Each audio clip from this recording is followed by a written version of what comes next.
Je m'appelle Elisabeth Touton, adjoint au maire de la ville de Bordeaux, en charge de l'aménagement urbain, du logement et des transports, et par ailleurs conseiller communautaire, là aussi délégué dans la commission transport et dans la commission urbanisme et aménagement urbain.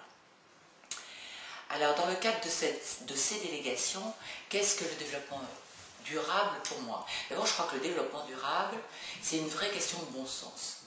Quand on aborde les questions en termes d'aménagement, de logement, voire de transport, il faut penser d'abord que c'est du bon sens et quelque chose de simple, quelque chose qui ne demande pas d'avoir des convictions, mais de se fixer des objectifs, quelque chose qui se partage aussi. Alors je vais revenir un petit peu sur ces termes.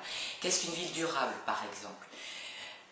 Nos villes constituées sont des villes durables. Ce sont des villes qui se sont toujours adaptées au fil des siècles, aux transformations qu'imposaient les modes de vie différents, aux transformations des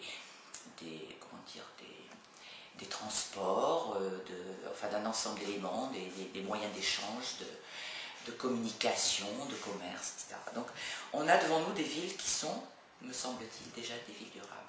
Comment arriver à continuer ces équilibres qui existent dans nos villes, leur mixité fonctionnelle, leur mixité sociale, sur des territoires qui sont à bâtir. Je l'ai dit, mais je crois que c'est important de le répéter, il faut partir sans avoir des convictions sur des choses qui sont à mettre en œuvre, mais chaque fois partir du contexte. Par exemple, à Bordeaux, quand on travaille sur un quartier comme la Caserne Niel, et bien peu à peu, on découvre que plutôt que de démolir, il faut qu'on reste sur des fondations existantes, de trams, de bâtis, etc. Parce que, en eux-mêmes, ils sont déjà durables, parce qu'ils ont un usage qui peut être perpétué ou qui peut être transformé. Ça, pour moi, c'est du durable. Arriver à partir d'un existant, ou d'un terrain, ou d'un environnement, à recréer des tissus équilibrés en termes de mixité, équilibrés en termes de confort, équilibrés évidemment en termes d'économie énergétique, équilibrés en termes d'échange.